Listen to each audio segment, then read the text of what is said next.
So the Daily Wire has asked me to take a look at some of my podcast reviews. They're going to show me reviews they've taken down off the podcast site. And I said, what's the point of that? They're all so great. It'd just be boring, be kind of immodest.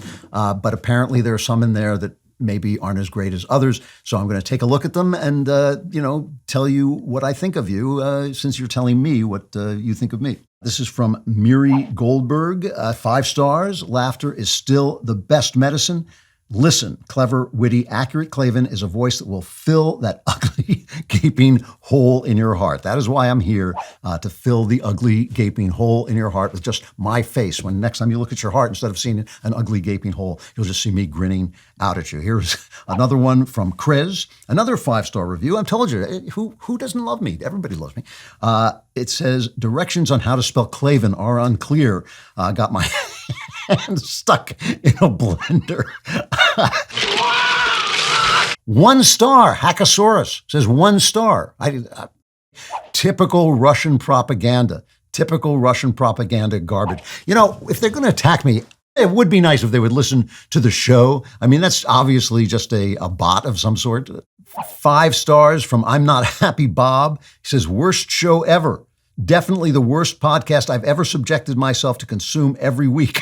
Please save me from this bald maniac. 5 out of 5 I would recommend. See, this is the main thing about my listeners. They're masochists. I mean, most of them are dressed up in one-piece leather outfits, and they listen to my show just for the pain. From Mr. Grimm, 211, the Book of Klavan. There are no E's in Klavan. Once upon a time, several...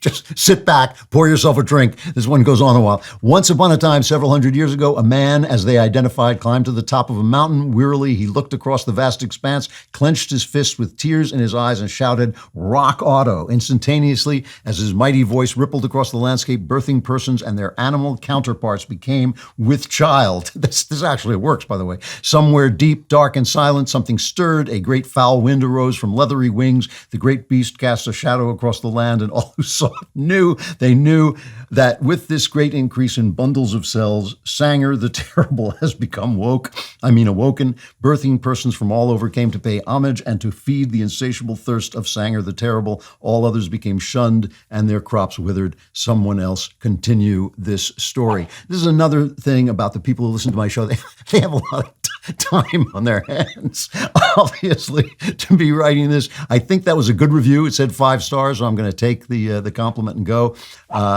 Stony Bologna says 5 stars. Come on, man. How, what? Come on, man. Where am I? Says Joe Biden. I knew he was a listener. That's why he's so confused. Come on, man. That's like saying before you got in this program, you take a test where you're taking cocaine or not. What do you think, huh? Here is 1 star. 1 star from Objectivism is Not Philosophy, which is fair enough. Sad, he says. He's sad. I made him sad. You know what always cheers me up? Laughing at other people's misfortunes. Where do these people come from?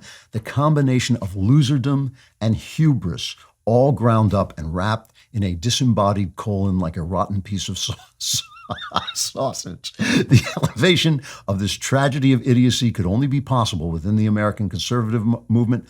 Who listens to this tripe, who waste their time on this rank piece of trash? More importantly, who is big enough idiot to buy gold? Because I've got a deal for you. Gold is not even one of my sponsors. None of these 1-star people are listening to the show. And by the way, combining loserdom and hubris is not an easy task. I've worked I had to practice many years on both my loserdom and my hubris. But this is really interesting. All the people who hate me don't listen to me. Well, I mean, obviously, right? How could you listen to me and not love me?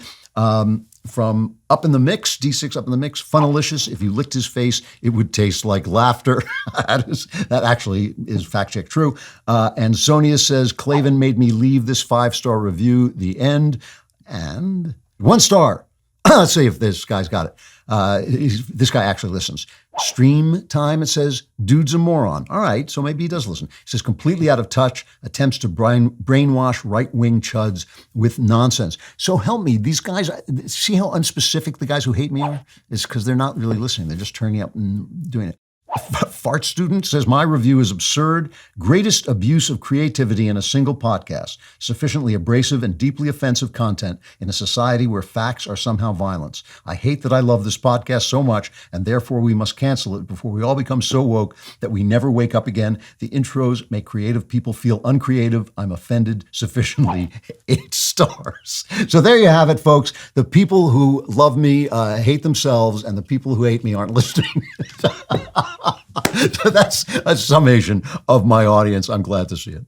If you enjoy great content instead of bad content, you want to like and subscribe, and also subscribe to The Andrew Klavan Show wherever you get your podcasts.